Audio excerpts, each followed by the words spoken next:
There is a place that is spoken about only in whispers, a dark area that spawns the beginnings of urban legends, a place where anything can happen and usually does.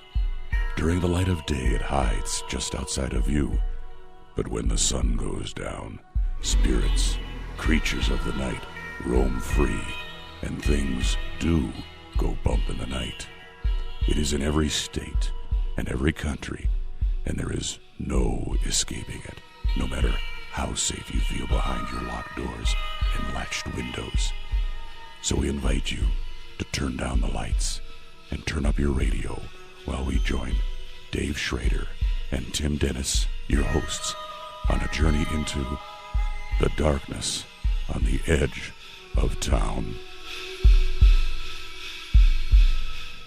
Good evening and welcome to the Darkness on the Edge of Town Paranormal Radio Show. I'm your host, Dave Schrader. Along with me, sitting across the boards, my producer and good friend, Mr. Tim Dennis. Good evening, sir. Good evening. Tim, we've got a great show tonight. Yeah, we do. We have the return of a gentleman we had 2 years ago. Can you believe it's already been 2 years? Yeah. We had him back in May 7th of 2006. We're bringing him on for a little bit of an update. And for those of you that missed the show, go check it out in our archives. May 7th, 2006, we had the amazing Randi and Lou Gentile on our show talking about a challenge that Lou Gentile was taunting Randi with for quite a while about his EVPs, claiming that the amazing Randi was coming up with excuses not to take the challenge. And also Lou Gentile even went to the extent of trying to convince people that the amazing Randi went in for quadruple bypass surgery just to avoid having to pay Lou Gentile $1 million. And when I talked to the amazing Randi, he was very generous with his time, gave us time that evening to talk. And he said, Dave, this is how it's going to go down. He said, this guy, I'm going to give him the time. I'm going to tell him we'll do this. I'll submit to whatever you're asking us to do. And he's going to backpedal. And I said, I don't think so, Mr. Randi. This guy's serious. So now let's bring him on as I am about to eat humble pie and tell the amazing Randi, sir, you were correct. Mr. Gentile was kind of a goof, huh? Well, I have an apple supply of humble pie here. Yes, I'll take a bite of that. Thank you some, if you wish. No, I thought what was really funny, I talked to Lou Gentile and had been in his presence to see him collect EVPs and was kind of impressed by his ability or availability, I should say, to get that kind of phenomena to happen around him. And when he was saying that, he had wanted to do this challenge with you for so long and you were making yourself unavailable and hearing all these horror stories about what a terrorist the amazing Randi is and he'll set you up just to knock you down. And you were so kind and considered talking to us on the phone prior to the show. And I will admit, fully astounded that things went the way they went with Mr. Gentile. Unfortunately, in his part, he suffered a massive accident where he fell from a high area and hurt himself, so he never followed up on the challenge from what I've been told. Unless, of course, if we want to buy into conspiracy theories, if you went out of your way to have a quadruple bypass surgery just to avoid him, perhaps he threw himself off of a high area to damage his head so that way he wouldn't have to actually follow through on the challenge. Well, there are numerous possibilities here. I hesitate to wonder about all of them, but he was beating around the bush well before any accident happened. He was not even corresponding with me at a certain time there for quite a period of time. And while he was not corresponding with me, he was telling people that I had backed out. I have never backed out of any confrontation of this kind, and I've been doing this for 20 years. I'm with you. Now, for people that are just tuning in, our guest is the amazing Randi. James Randi is a magician. He's a world-renowned paranormal skeptic. That's why we wanted him on the show. I know that we delve into the realm of the paranormal and speculation of all these fantastic stories, but from time to time we like to take a reality check. And I wanted to talk to you today, Mr. Randi, about the fact for the last 3-4 years, it seems like the top has been torn back off of the paranormal Pandora's box, if you will, with the advent of all the different TV shows on and all of these things going on. Why do you think that now, again, kind of like in the 1800s and early 1900s, there seemed to be such a resurgence of spirituality and people seeking these answers? Why do you think it's on a rebound again now? I don't know that it's on a rebound, really. Just the fact that it's moved to television to a certain extent, and I understand that because TV producers are hungry. They don't have ideas, and ideas are hard to come by. So when they see something like NBC going along with with an Uri Geller show where he's looking for a successor. Duh. This is like Rasputin looking for a successor. Right. Can you be more evil than I am? If so, you can step right up and take a chance here and get into the competition. No, I don't know that this perceived increase in interest really is legitimate at all. I think there's always been a certain degree of woo-woo out there, and it's very widely accepted and promoted and encouraged by the TV networks because they get a few good specials out of it. The thing that Geller did for NBC, this phenomenon thing, was a phenomenon, all right. It was the most lackluster program. It didn't have any entertainment value in it whatsoever. And Geller just sat there week after week saying that his mind was blowing. Well, he has a very easily blowable mind. Apparently, it has very poor fuses in it because he was constantly mind-blowing. And the stuff that people were doing on the program was not mind-blowing. This is stuff that's done at Sunday school picnics. I don't understand why he thought that anyone would believe that he really couldn't solve these simple tricks from the back of cornflake boxes. Well, no, I'm just curious, Mr. Randi, if people, I mean, we know that just about everything and anything can be recreated now with science, with technology, with, magic tricks, sleight of hand. Does that mean that you believe that then true things like, quote-unquote, miracles can't happen just because they can be recreated? I'm willing to be shown. I'm $1 million worth willing to be shown. That offer's been out there for the last 10 years now. It's going on 11 years, and if you wave a great carrot like that around, and it's so easily won if the phenomena are real, you have to wonder. It doesn't prove that the phenomena don't exist, but it sure as hell does prove that if these phenomena do exist, that nobody seems to be able to produce them. I mean, let's face it. Turnips and ball pens and microscopes and stuff. That's a claim, but you can produce that. Right. So if I offer you $1 million, if you can get a turnip for me, oh, there you go. Okay, here's the $1 million. It seems very simple that if something really exists, somebody should be able to come forward with it. But then, of course, we get all the nonsense about, I can't do it under pressure. They make a profession of it. They do it constantly for customers, for paying customers. And yet they can't do it under pressure. Get out of here.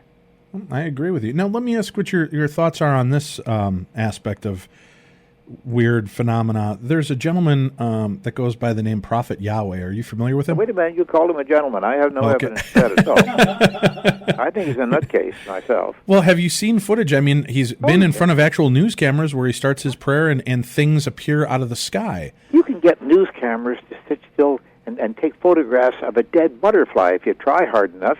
The fact that he has news cameras there, they go to photograph any nutcase because it makes news and people laugh at it and they laugh at Yahweh, too. Now, the solution to his mysteries is not all that hard to come by. First of all, he always works downwind and he always points in the direction of where a balloon would be coming from if someone had released it half a mile away, and there are balloons very easily available. And when you photograph what he produces, they look exactly like balloons. Now, that's a combination of factors that seems evidential to me because there's no evidence that they're UFOs. Well, now, the one newscast that I've seen was actually done in Vegas. The news crew took him to an undisclosed location, didn't let him know where they were going to take him, so there would be no pre-arrangement of balloons or remote control flying craft, and they were able to produce it. The newscaster himself was kind of blown away. The reporter on the site was blown away by watching the silver ball come down and kind of go back up into the skies again. Now, what do you take of doing a situation like that? I mean, are you open? Is that something that would fall under the challenge? If you could take this guy to anywhere you choose and something like this were still to happen, would you consider that phenomena that you would accept as being out of our realm, or would you, how would that be? That'd be fine. Sure, I'd accept that. No problem. I told him that long ago. Now, would you need it to come down and no. high sign? He has to tell make me it what appear. He's going to do. Okay. First of all, I don't require that he do any specific thing. It doesn't have to spell a word out in the sky or advertise a product from the local 7-Eleven. It doesn't have to do any of those things. It depends on what he says it will do. But he won't make a claim because he's Yahweh, and Yahweh doesn't need to make claims. Well, if he wants the $1 million, yes, he has to. All right, well, I understand that. Has there been anybody in the 20 years, or I'm sorry, what'd you say, 10, 11 years that you started the $1 million? Yeah. Has there been anybody that you've thought might have a legitimate shot at it with things that you had reviewed leading up to that, challenge? No, because usually they're doing the same tired old thing. Most of them recently have been about orbs, which are photographed in graveyards. They can also be photographed in a barn. If nobody's died in that barn in a while, where did they come from? Dead horses. I don't know. Right. And it's a phenomenon of digital cameras. It always uses a flash, and that's the way orbs are produced. And photographers are going crazy with orbs because they got to have a dust-free atmosphere in order to use digital photography with flash.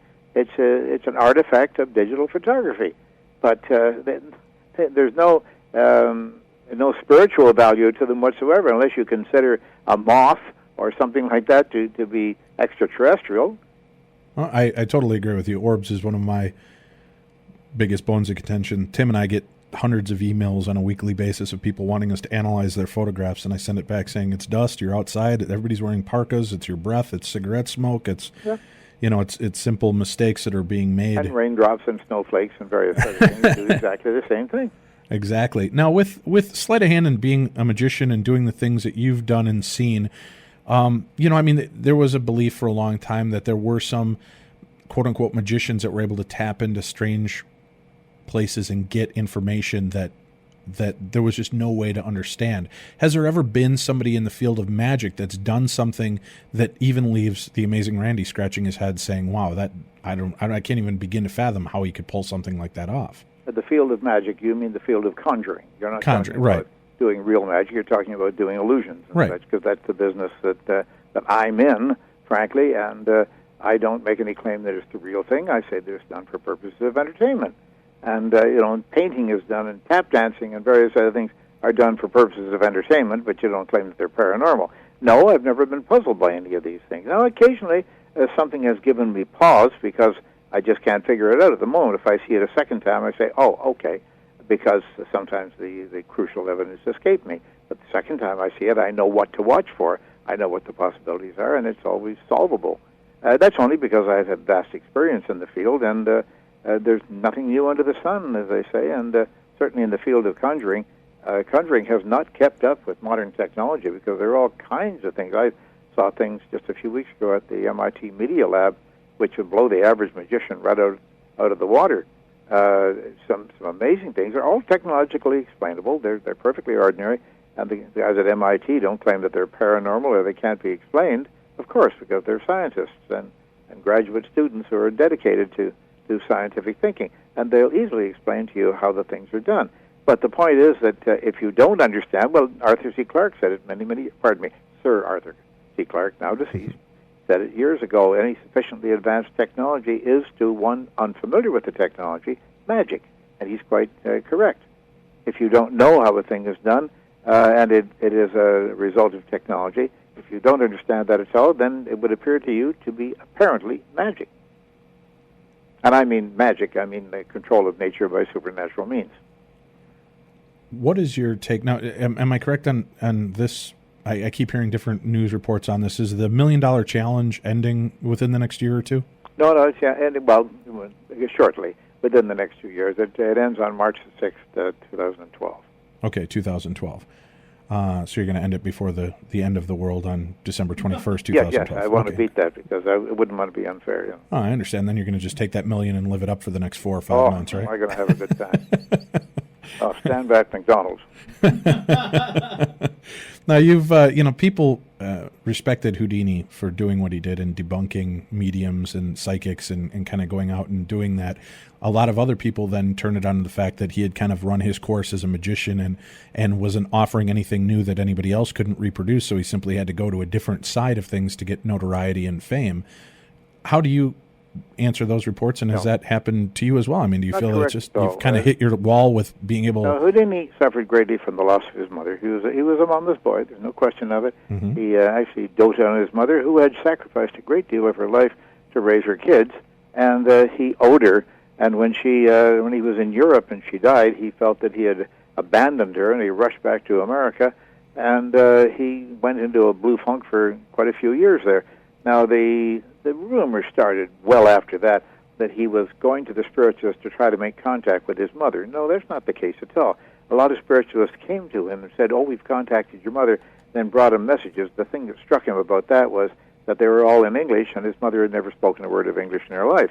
But then they said, "Oh, in heaven, everyone speaks English, of course." And I can't imagine any other venue in heaven you'd have to speak English. Why would you speak a foreign tongue, But anyway, Houdini was infuriated by the fact that these people were pretending to bring back the spirit of his mother, and he determined to do something about it and look into them. And he already knew the methods that they used because he and his wife Bess, back at the turn of the century, had been doing a mind-reading act, a sort of a spiritualist act, on various variety stages around the country, and very successful. They called it Fooling with the Spirits was the name of the act, and they pretended to be doing a spiritualism act. But they did it in good fun, and they never tried to tell anybody it was the real thing.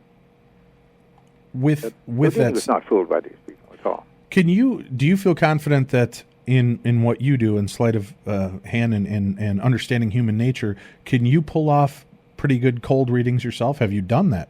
No, I cannot, unless I'm unknown. If the victim doesn't know who it is who's doing the cold reading, that's pretty hard to find because I'm rather well known. The point is that the victim, the sucker, the mark, as we say in the carnival trade, sure, has to believe that the person is genuine, or the person can't perform properly, because if they know from the beginning that it's trickery, they spot all the tricks.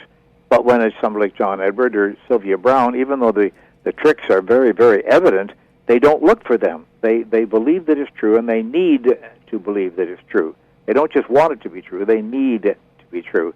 And they accept it, and in doing that, they make a grievous error. What are the signals people can watch for to see when something, in your opinion, is faked? First of all, they charge money. That's the first rule. If they don't charge money, then you may have the real thing. I've never found anyone that didn't charge money so far, except some amateurs who want some sort of a prestige in their local bridge club or something like that. And you get people doing this sort of thing. That doesn't usually last very long because they aren't very good at it. But it's pretty well, if it's successful or appears to be successful, in my estimation, you can look at it as a fake. That doesn't mean that you'll know how it's done, because you've got to study the art before you know how it's done. But some of these things are very, very evident. For example, now, why does John Edward get ghosts who whisper such vapid things to him? Now, I think that if the ghost of my deceased father-in-law were to come back and whisper to John Edward, "My name is John," you see, then I might be impressed.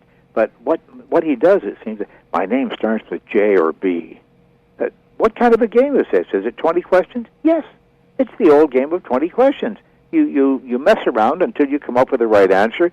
You try to guess as best you can. And remember, the victim is always going to remember the hits, but never the misses.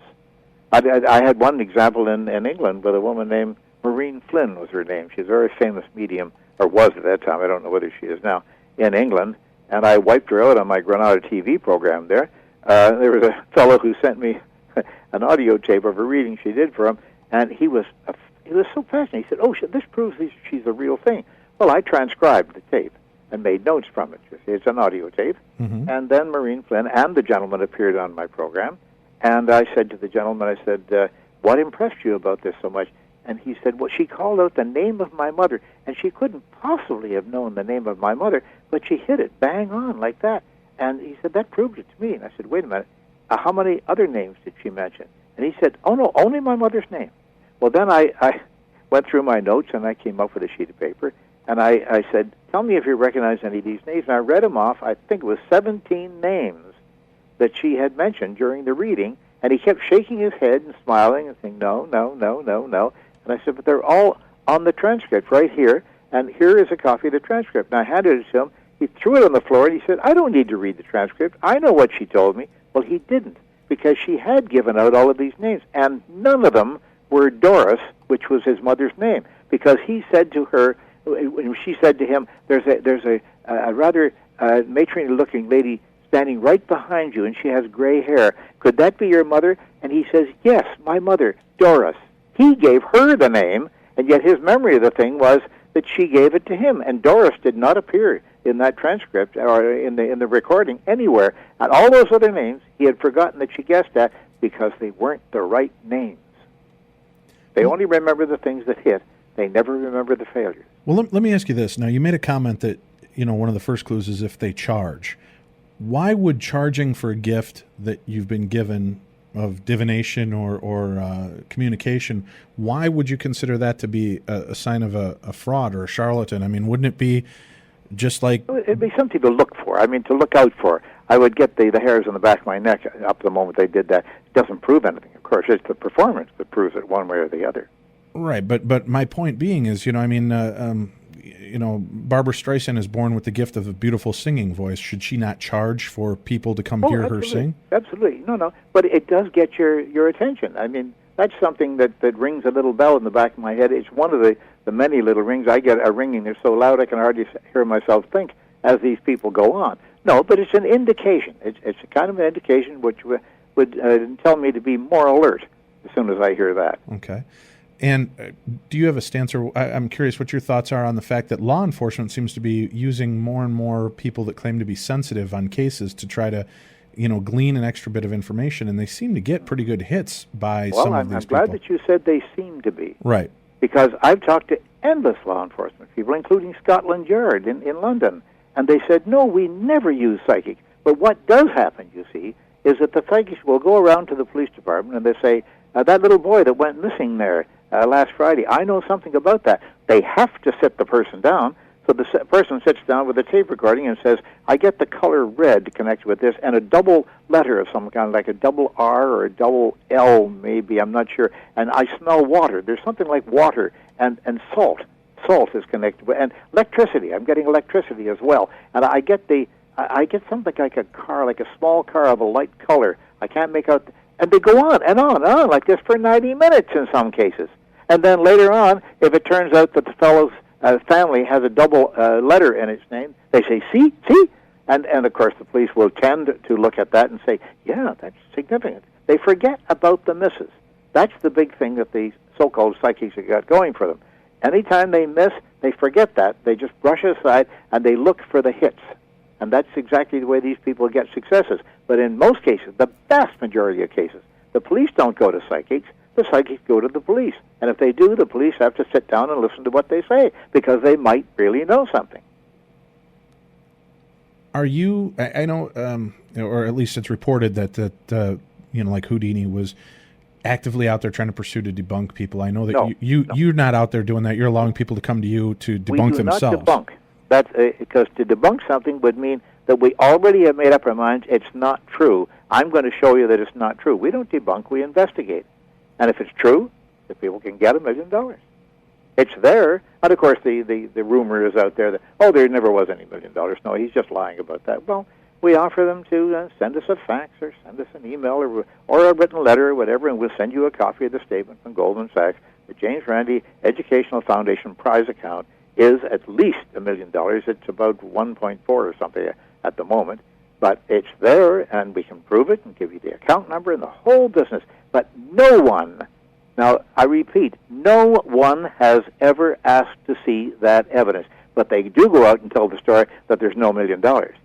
We've never sent out a copy of that statement from Goldman Sachs. We have printed copies, and we discard them every month, and we put in the latest monthly statement, or is it sent to us every 2 months? I've forgotten now.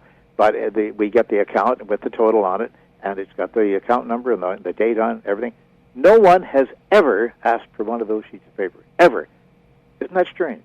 How many people on a yearly basis actually follow through and take the challenge? Anywhere from 300 to 400. It's highly variable. You mean 300 to 400, or anywhere from just 3 people to 400 people? Okay. It's highly variable. We may go months without one application, and then if an article comes up in Lithuania, as it did a couple of years ago, an article comes up in the local press, and they haven't heard about it, we get as many as 40 or 50 in a day. They just pour in, and visitors actually come from Lithuania, if you can believe that, to the front door to be tested. But then we go for months without anything happening, without anybody making any application. But if it hits the news, especially in a minor country somewhere around the world, the Lithuanians are all going to write me letters now. That they're not Don't worry, we don't have a big contingency of listeners in Lithuania. There you go. Really, I'm surprised. But it's a case of how much publicity it gets at the moment, or if it makes some news on television. In which case, we get a raft of them. They just pour in. What are the mainstays of the challenges? Are they all psychic abilities, or the ability to bend spoons with their minds? I mean, the vast majority of them, a good 80% of them, are for dowsing. That is, finding water or lost children or gold or whatever you want with a dowsing stick, a bent piece of willow or hazel, or a coat hanger rods or a pendulum or whatever. It's the ideomotor reaction. It's a simple psychological delusion that people have, that they think they can find this sort of thing with dowsing rods, and the dowsers are by far the greatest claimants. The American Society of Dowsing, you might be interested to know, has a specific note in their articles of incorporation where they say, do not respond to any offer from James Randi, because they don't want to be tested. They have a delusion going for them. They enjoy it, and it's something they think they can do, and they don't want to find out whether they can really do it or not. How can you explain to us, what is the challenge then? If these people come to you, what do you make them do to prove that they have the ability to We don't make them do anything. They have to tell us in advance what they can do, under what circumstances, with what accuracy, and then we test them for that claim. They have to make the claim. I don't say there's no such thing as dowsing or telepathy or any of these things. I simply say, you say there is, do it. Okay, and well, that's my question. Do you just take them out to some undisclosed area and they have to show you where the water is or where the gold piece is? Do you bury a gold piece somewhere? I mean, how does it... No, they have to say what the test will be. They have to outline the quality of the thing. Can they find gold? Can they find water? Under what circumstances? With what accuracy? They have to give us all the parameters of the thing, and they should know what they can do. You know, if I say I can play the violin, I can tell you under what circumstances. Underwater, standing on my head, whatever. I should be able to tell you under what circumstances and what pieces I can play. So we just leave it to them. They have to design the test, and in the vast majority of cases, we don't do the test. We turn them over to some academic group that they agree will be fair and proper in their encounter with the so-called psychic, and we don't do it at all because they say, oh, James Randi is a trickster. He'll fool me. Well, I'm sorry, I won't go anywhere near it then. And most of these things are done in other countries. Have you ever been out to places that are reported to be haunted, where apparitions are being seen on a regular basis? I slept in 2 haunted houses, one in New England, one up in Canada, and it was a little uncomfortable because it was drafty, but I slept all right, and no weird things happened to me. And is that something, how do you deal with that on reports of hauntings? Do you have people that go out in those areas under your name? They have to say what they can do. What will be proof of their claim? I don't make the rules. They have to make the rules. If they say they can produce disembodied spirits or messages from disembodied spirits or recordings that can't be accounted for by other simple means, do it. You know, Lou Gentile, for example, was making all these claims very loudly over a period of months and months, and he got louder and louder and more obstreperous, and then suddenly vanished, of course, as we know. But these people go out to do these ghost hunting things, as Lou did, I'm sure. And, well, I may never find out, I don't know. But they go out with instruments that are far overtuned, and since the atmosphere around us, the electromagnetic spectrum, I should say, is filled with cell phones, taxi calls, police calls, fire engines, emergency things, burglar alarms, all kinds of signals are ringing through the electromagnetic spectrum all the time. They tune them up far too high, so they're overly sensitive, and anything that happens within a mile or two registers on there, and if it's a weird sound, they say, how do you explain that? Right, but I've been in front of a large group of people while we're doing EVP work at some of these locations. You know, I'm one of the charlatans that take people out to haunted locations to see if we can find anything, and whereas I do bill it as entertainment purposes only as well, just to go out and have fun and try to see if there is something going on there. I've seen things that, you know, I mean, we get direct response to answers at certain locations to questions.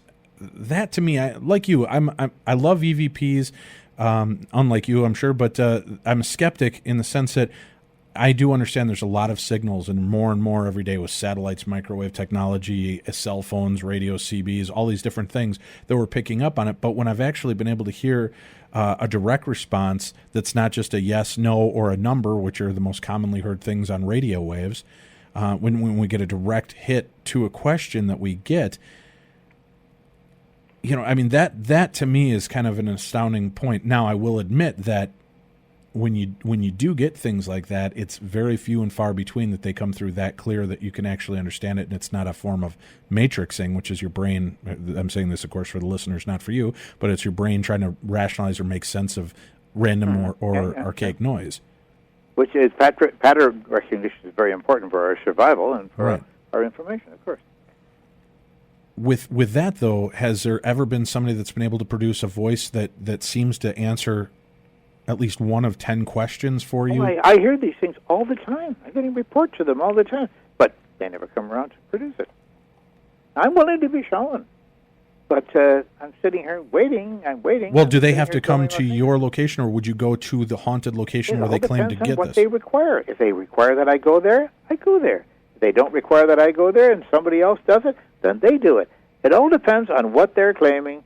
They have to give us the parameters of the thing. Okay, well, that's great to know. See, that's something that, because I do have some people, I think there's a lot of misinterpretation and a lot of preconceived notion of what actually goes on with the trips, or not with the trips, rather, but with your challenge. Mm-hmm. I know all I've heard is that it's, under whatever parameters Randi sets, and if you don't follow this and that. From people who don't read the challenge. They don't read the challenge. They make up their own rules. It's like the ones who say, I've looked and I can't find the $1 million. It doesn't really exist. It does exist, but they don't ask for the evidence, as I said a moment ago there. We've never had one person ever actually ask to get a copy of the document. Not one, ever. In all the years that it's been around, and we've had as I say, I've got a drawer in the other room here that has the most recent statement from Goldman Sachs accounting for the $1 million and where it is and what it is and how much it amounts to and such, and I print them up every month. As soon as Linda gets the latest statement, I tear the other ones up, throw them away, and I put the new ones in the box there. I make 10 or 20 copies of it, put them in the box. I'm not going to keep on making 20 copies of it. It's ridiculous. I'll maybe make one copy of it and stick it in there in case anybody wants it. Well, how do I get a copy? I'd like to have a copy for myself, so that way I've got it to say I'm the first to actually ask for a copy. That's a good idea. Okay. And I can read it to the people that call in or email me and say you're a fake. All you do is you give me a fax or a mailing address, whatever you want. I'll send it to you by fax. I'll send it to you by mail, whatever you want, and I will send you a copy. All right, I will do that. And you know what? I've got a couple of people that I feel I'm secure in some of their abilities that they're able to produce EVPs and some of these things. I'd like to see about doing that and perhaps even being witness there as it occurs. I don't know. How do you, when you set the parameters, I know you don't, but I mean, when they set the parameters, are they allowed to have certain people there with them? They can have any number of people. They can have a dog and pony show. I don't care. As long as it doesn't interfere with the demonstration. Okay. I just want something that's intact and legitimate. If we have somebody there with a secret transmitter in their eyeglasses or something like that, I'm going to make a fuss. I'll tell you that. No doubt. But we have the means to test for that sort of thing, and we have, and we've never detected anything because people who come to us don't try tricks. They're just self-deluded. They think they've got this going, and they really don't have anything. I know when we were talking about Lou Gentile's challenge, and basically what it had come down to for EVPs was that you would create, what was it, like 100 envelopes with commonly used words in them, and just it was basically holding up the envelope and asking the spirit to say whatever the word was on that card in the envelope. Well, it's better than that, though, you see. If we did it with, say, a dozen envelopes, and what I would do is I would give the people who do the experiment the list of the 12 words that are in the 12 envelopes. And I would say, it's one of those. Have the spirits indicate which one of those, because if I just said any word in the English language, that would be hundreds of thousands of possibilities. Definitely. In this case, the chances would be 1 in 12, or whatever number of envelopes that we would use. And we would know mathematically what the chances are. And the spirits certainly should be able to tell us which one of 12 words or 15 words or whatever is in an envelope. And would it be just a one in and out shot, or do you give them three different sets of controls? It would have to be statistically significant, that's all. It depends on what they claim it would be. You see, again, it depends on the claim. If they say it's 100% correct, hey, we don't have any problem. If they say we can get twice the odds that we normally would, well, we would use more than 12 objects in that case. It all depends on the claim that they make. We designed the test to go along with the parameters that are needed. They have to beat 1 in 1,000 odds on the preliminary test, and they have to beat heavier odds on that on the formal test. But we've never decided that because no one has ever passed the formal test. All right, fair enough. Let me ask you, I know your stand on Uri Geller is pretty pretty tight. You're not a big fan of the gentleman. And again, there I go using the word gentleman, right? And Yes. have to be careful with that. Why? What exactly is it that is just your disdain with this gentleman? Why? Because he just claims that he has these amazing abilities to do things, and you know it to be not true. Is that what just kind of gets under your skin, or is it that people buy into what he says so readily? He has cost a lot of people their careers. He's cost a lot of people their security, their emotional security. He's betrayed a lot of scientists all around the world.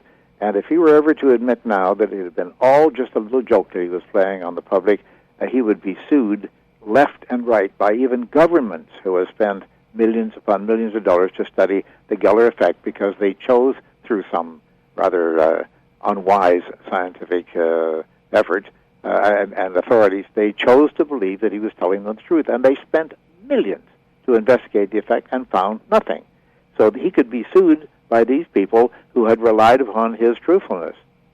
And I think that's not going to happen. Now he wants to be known, I suppose you know, he wants to be known as a mystifier, but not a psychic. He won't accept that terminology.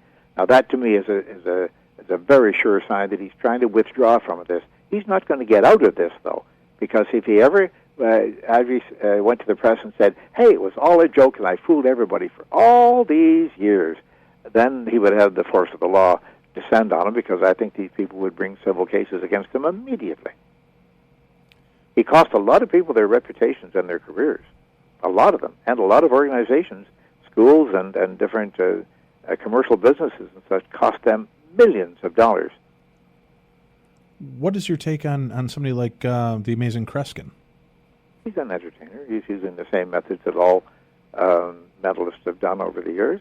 He's not a mystery to the magicians. That's right straight out of the book.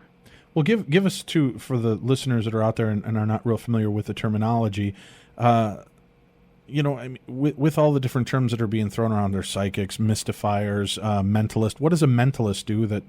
A mentalist, by definition in the trade, is a magician who appears to be doing what he does by using the mind rather than using magic tricks. He appears to. But what he's doing is standard magic tricks that have been in the books for, in some cases, for centuries. Actually, since the 1600s, they've written up tricks that can be done, that appear to be done with the mind. And that's what mentalists have been used. And they have not really moved up the scale at all. I don't see many mentalists. There are some, but not many mentalists who are actually using the advantages of technology. As I said earlier, MIT Media Lab has all kinds of stuff there that mentalists could use, but they're not about to part with them to the public, of course, and certainly not to a mentalist. But they could be used to produce effects that would blow the average magician's mind right out of the water. It's incredible. They have sensing technologies there, electronic means, that are just almost unbelievable, but not quite. Well, I'm curious with doing things. I mean, what's blown me away is watching Kreskin when one of his deals that he does for people is you hire him to come there, and he hides you hide the check, and if he can't find the check, you don't pay him, and if you can, you find it. What are they reading that they're getting that kind of deal from? That technique is known as Hellstromism. A fellow named Alexander Hellstrom developed it in the 1800s. He was famous for doing that. He would find objects in public buildings, for example. Someone would go into a library and conceal a book someplace in the library, and he'd have to go around the library until he found it. It's a method of reading body reactions. There's a fellow named I can't think of Ellie Schneider. I think Ellie Schneider. He came from Israel some years ago. I don't even know if Ellie is still with us, but he gave a demonstration at the Magic Castle in Hollywood years ago that I witnessed, and we could see what the gimmick was, how he was doing it, but it was astonishing, really. He was very, very sensitive to people's unconscious, involuntary movements. After they hid the object in the room, after he was out of the room, when he came back into the room, he was able to pick up from the person who had hidden the object certain subtle physical signals that led him in the right direction. And he was astonishingly accurate. He did wonderful things. He leveled with us, of course. When we asked him questions about the technique, he told us. Do you feel, when you're meeting with people, do you have, because of the work that you've done and because of understanding mentalism and understanding people's reactions, do you have kind of an unfair advantage? Are you able to read when people are just out and out BSing you on certain things? Are you able to pick up on that? Not just, hey, I'm smart and I know better than this. No, my BS detector is very finely tuned. It is. Sure, yes. React to the tiniest signal. And do you attribute that to just because you understand person experience and body reactions and such too, by attitudes? I see what they avoid and what they embrace and how they're trying to misdirect the attention and whatnot. It's pretty transparent. When you've been, of course, hey, I'm in my 80th year, and I started this when I was about 12 years of age, so I'll let you do the subtraction. How easy are people to fool? Well, very easy. It depends on their attitudes. If they're woo-woo people who believe in these things, particularly if they're religious, because to believe in religion means you don't have any evidence to support what you're believing in. You just decided that you'd prefer to believe this. And if you're that kind of person, then you will prefer to believe this sort of thing, too, because one miracle is as good as another. You know, I found interesting, too, is when you mentioned the fact that, the gentleman that went to see the psychic and, she said the name Doris, and the psychic had never actually said the name. And he had the recording. Remember, he's the one who gave me the recording. Right. So he knows from studying the recording that she never said the word Doris, that he did. But he doesn't want to know that, you see. Right. He wants the connection and the belief in the paranormal to be there. He needs it to be paranormal. That's right. Right. He wants to, there's that want and belief.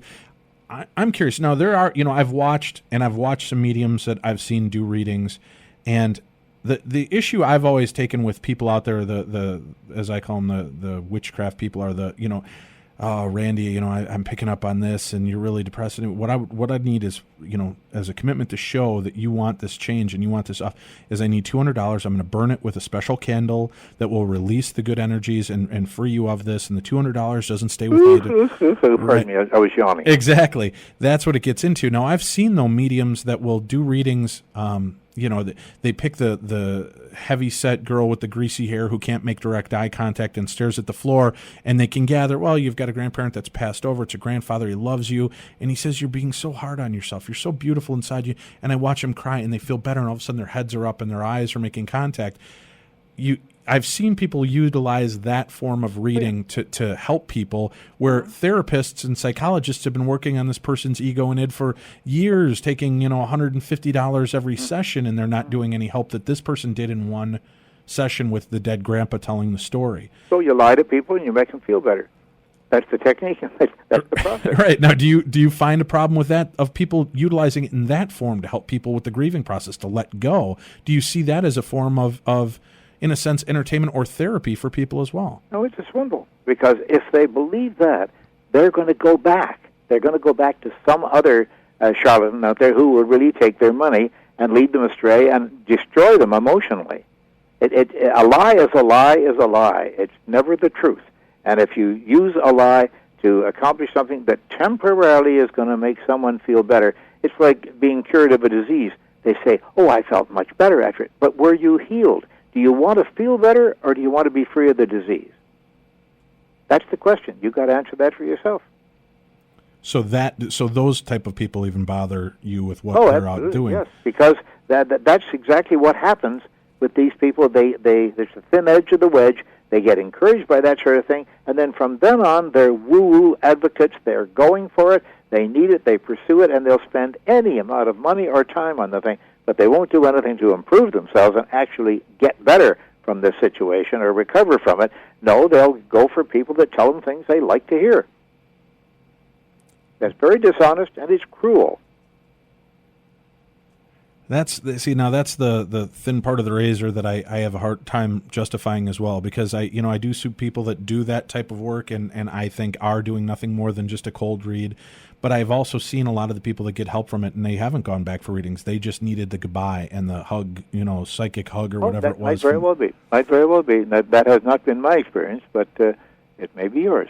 Right. Well, addiction, again, people are easily addicted by the different realms, and I could see that being a problem. And we've talked to people that are mediums or claim to be psychic on our shows in the past and asked them, do you get people that are addicted to you? And they say, yeah, and that they try to dissuade people from, repeat visits. They do it a couple times, and then they say, really, you shouldn't lean on me for all of this. You should really try to live your life and experience things. Okay, that shows a certain amount of integrity there, I would say, then. Well, great. Yeah, and that's what I'm having trouble. I've seen some things, and I've heard things that I can't wrap my head around. There's an amazing couple out of California, Michael and Marty Perry, that are a medium couple. The husband works like John Edward doing the readings and connecting you. The wife draws the spirits she sees around you or in the room. And doing an interview with them for a show that was aired, they were doing a reading for another lady in our audience, but as the Marty that was drawing the photos, she drew a picture dead on of my grandfather. There's no posted pictures of my grandfather. I don't look like a young version of my grandfather, which was my skepticism at first, was looking at it and thinking, if you look at enough people in the audience and draw a picture of them old, you're going to hit somebody that looks pretty much like their grandparents. Yeah, sure. This grandfather looked nothing like me. A couple of the other pictures she drew looked nothing like the person that claimed that was a relative. And they're able actually to show photographs of the relatives that look spot on to the person that Marty has drawn. That to me is an astounding fact. I had a reading with them just to see how things were going, and some of the stuff, I understand body language and giving away certain things, but when they're able to go into parts that nobody can research on me, nobody can know, and they know these things that I'm not giving away at, which I have reviewed the tapes, and I can see where there's been times I've led some mediums into a point where I'm giving them too much information, and then there's times where I don't say a word other than okay. Well, with that picture gag, we did a thing in the UK, many years ago, I've forgotten how long ago, quite some time ago, when there was somebody out there whose name I can't think of now. It was a woman who did these sketches in front of audiences, and we had her make a sketch for our audience. She was backstage doing the sketch, and then we asked the people in the audience to whom did it apply. Pardon me. And about, maybe a quarter, I've forgotten the figures now, I could look them up for you, about a quarter of the people held up their hands, and then they all looked at one another and laughed because they realized that there were so many there that it would be hard to find somebody that didn't agree with the drawing that she made of this elderly gentleman with a small beard. Of course, in England, beards are much more common than they are here, but particularly on an older generation. And so what we were doing is we were forcing her to do it for somebody that she didn't know was actually pointed out. We had it for a certain person in the audience, and that person was one of the ones who held up their hand saying that it agreed with their deceased relative, but a lot of other hands went up as well. And as I say, they looked at one another, looked around the audience, and they laughed and drew their hands down again because they realized that what the gimmick was. It would apply to anybody. But when they specify, not to anybody, but to a lot of people, but when they specify a specific person in the audience, you'll often get people turning to one another and saying, that could be my grandfather. It's astonishing. Right. Well, that's and I was waiting for that too, because we've watched Michael and Marty do large group sessions, and I thought that same thing. You know what, this person looks like it could be, and then they draw the picture, but only one person in the audience lays claim to the photograph. Mm-hmm. Which, to me, that's just been really strange to see something like that. And I try, my quest is to get the answers, to understand these things. I don't buy into everything that I see out there. I don't buy into this, even though I've had experiences in my life I can't explain. And I've seen things that I don't know how to wrap my head around. That, to me, seeing things like that, I'm looking for answers. And that's why I think there's a need for James Randis and Chris Angels that are willing to expose some of these flaws so that we can try to get more to the answers. Well, remember what you just said there. You said that one person held up the hand. But remember, when that one person holds up a hand, nobody else will hold up a hand at that point because that I guess he's got a better claim to it than I have. There may be other people there. If you ask the question, how many people here, if you haven't got all believers in the audience, in most cases when these audiences are assembled, they're all believers. And they wouldn't dare raise their hand if they saw one person raise their hand. They keep their hand down and then tell people afterwards, perhaps, it also applied to me, very close to my grandfather. So when you see the one hand go up, you don't hold your hand up in an audience like that. Remember that. I understand that. Tim, you have a question? Well, Mr. Randi, it's actually a two-part question. One, you've mentioned now that a couple of times about people having to be a believer or be particularly religious in order to believe in some of the stuff. No. I said that in connection with me doing a reading. Okay. They'd have to believe that I had the power, or they're not going to go for it. Okay. Are you yourself particularly religious? And you don't have to answer that if you're not comfortable with it. I've always answered that. I am not religious at all. I don't have any superstitions of any kind. I walk under ladders. I do all kinds of dangerous things. I go out and have parties on the 13th of the month. If you can imagine how daring that is. But for a lot of people, this is very daring. Right. You don't know how many times people will say, oh, no, that's the 13th. No, let's make it the following week. And I've had this happen all the time. And I just sigh in desperation because they actually take this sort of thing seriously. And I guess the second part of this question is much like a police officer who might get a little jaded by humanity once they've seen so many terrible acts. You've been in the business since you were young. Is it possible or entirely possible that maybe you've become jaded to possibilities throughout the years of possible paranormal activity, or do you still keep a somewhat open mind? Oh, I have an open mind, but I don't hold it open so far that my brains fall out. I mean, really, you can have far too open a mind where you're going to accept everything that comes along, and there are a lot of woo-woos out there who do accept everything as being absolutely genuine. I'm willing to be shown. Remember, that's $1 million carrot that I'm waving on the end of the stick. If you can do it, come and get the carrot. Now, the fact that they don't come and get the carrot, or they don't even try to get the carrot, doesn't prove anything to the contrary. That doesn't mean they can't do it or that it doesn't exist. I never say that it can't be done or that it doesn't exist. I simply say, if it does, come and get the $1 million. Let me go back to one thing real quickly when we were talking about UFOs. There's a location that I've been to in Trout Lake, Washington.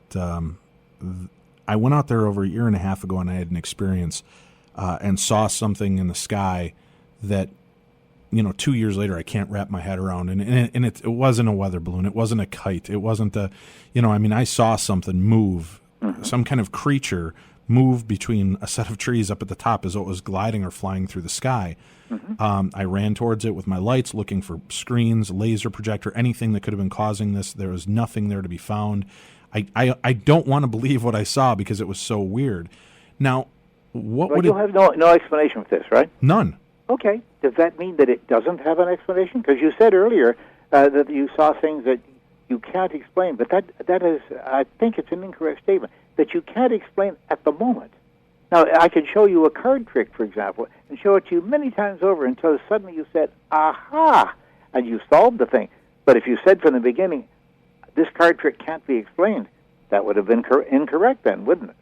If you get more information about a situation, you often do have an explanation. So never say, this is something that can't be explained. You can often say, I can't explain it, but you should also add, presently, at this moment, I can't explain it, because an explanation may occur to you. Well, and I agree with that. But if people were going to have you out for a challenge, for a UFO challenge, to see something like this, to bring you to a location like this, what would it take for James Randi to say, oh, that's crazy? How would you know that it isn't some kind of government flight path for some testing? I wouldn't know. Craft. Right, but what would be the parameter for you if they just said there are things flying over our property, $1 million challenge or not, I'd like you to come see this.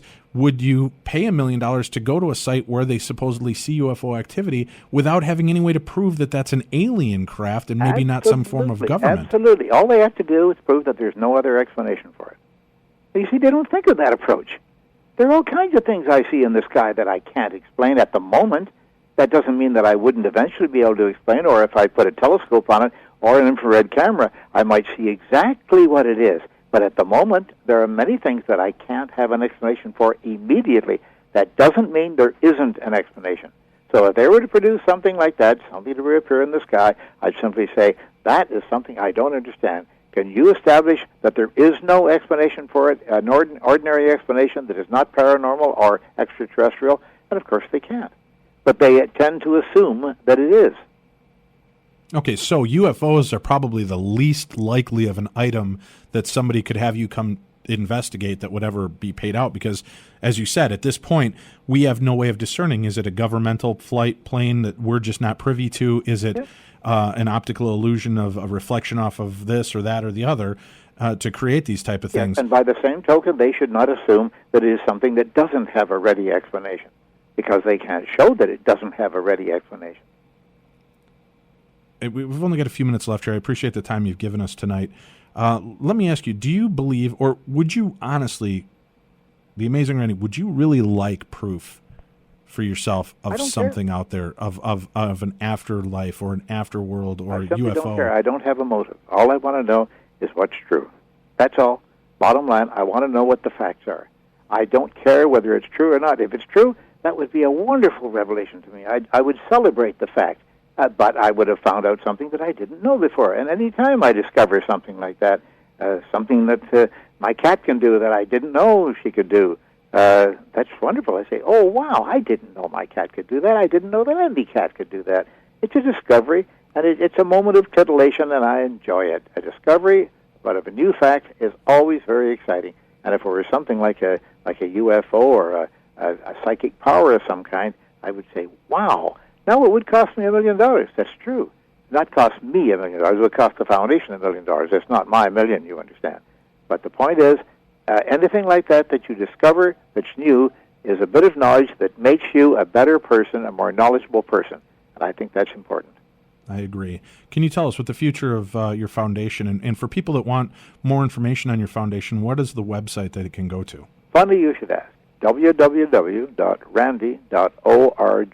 And Randi is spelled R-A-N-D-I. Right, Randi.org. And there you have updates and stories and things that's going on. And it's completely archived, and all you have to do is go to the box in the upper right-hand corner there. Any subject you'd like to know about, enter it in there and ask for it. There are 2 selections there on the web and on the Randi site. And go to the Randi site, and everything that I've ever mentioned about that will be available to you immediately. There may be hundreds of entries under each one. Go ahead, Tim. You have the last question here for him? Yeah, Mr. Randi, I'm just curious, when it's time for you to sort of lay down your sword, so to speak, on this entire thing, who do you see as your successor? That's a good question. We've been talking just in the last few days in Las Vegas at our conference. We were talking to a few people who are headed for that position, and we don't know if it's going to be an individual or a board. We haven't quite decided yet. I have a rare combination of talents, of course, and we have to be able to meet that. Would you look at another magician such as like Penn Jillette or maybe Chris Angel or somebody like that, somebody who might know the ins and outs of certain amounts of trickery? I certainly would consider that, but of course these are very busy professional people, and maybe they haven't got the time that I have. I could have gotten to their status as a magician a long time ago if I had decided to go that way, but frankly I'm very, very happy with the way things are right now. Do you have any upcoming viewings where people can come see you, meet with you, hear what you have to say about this? Well, we have a timetable on our website, and people can refer to that. It usually announces my upcoming lectures. In many cases, these lectures are not available to the public, unfortunately, but you can look in on there on the current events section and see what's happening. All right. Do you know, just off the top of your head, I had heard rumors that you're going to be at Dragon Con this year. Yeah, I'll be at Dragon Con. I've never done that. It's going to be interesting at the end of August, yeah. Great. Well, we'll definitely see you there then. I'm going to be out at Dragon Con as well, so to be. You'll look like a dragon, will you? Great. Oh yeah, I might. I'll be out there. I'd like to shake your hand, say hi to you, and get an opportunity to just meet after the last couple of years of having you on. I appreciate your graciousness and the time that you've spent with us this evening, sir, and continued success with all that you do. And again, I'm hoping I can throw a couple of these people that I have been astounded by towards you to see if they're willing to take the challenge and actually step up and move forward on this, because I think there are a few things out there that I would love answers for, and I would just love to see them do it. Don't be surprised if they don't take you up on it. I'm not anymore after Lou Gentile debacle. I was just going to say, remember the name Gentile. Keep that in front of you. That I've got it emblazoned in my brain. I trust I won't forget that debacle again. But I want to thank you because you were great on that show. And again, people, go back, review. I think it was May of 2006. Listen to the show. Randy was fantastic. He came on very professional, explained what would have to be done, how it would be done, and then Lou Gentile came on for the second half an hour and acted like a complete ninny, backpedaling the whole time. And I got to laugh too, Mr. Randi. I'll tell you, the next night on his radio show, he was on just lambasting me for who did I think I was to question him and this, that, and the other. And I showed up in his chat room during the show, and he flipped into a complete ass kiss and started, oh, well, Dave did his job the way he had to. He had to ask the tough questions. And I even got on the air with him and said, geez, I'm surprised by this because, you've been barking at Randy for so long that you wanted this, and he finally agrees to do it. Now you're going to make him wait. That just seems so strange. I lost complete respect for the gentleman watching that happen. So I've got to guess that's just got to be part of the fun for you doing what you do, is watching these people just fold like a house of cards. Well, it certainly is. And Dave and Tim, I want to thank you very much for the call. Thank you, sir. Have a great day. Thank you all for tuning into the Darkness on the Edge of Town Paranormal Radio Show. We're going to be back with another amazing hour right after this.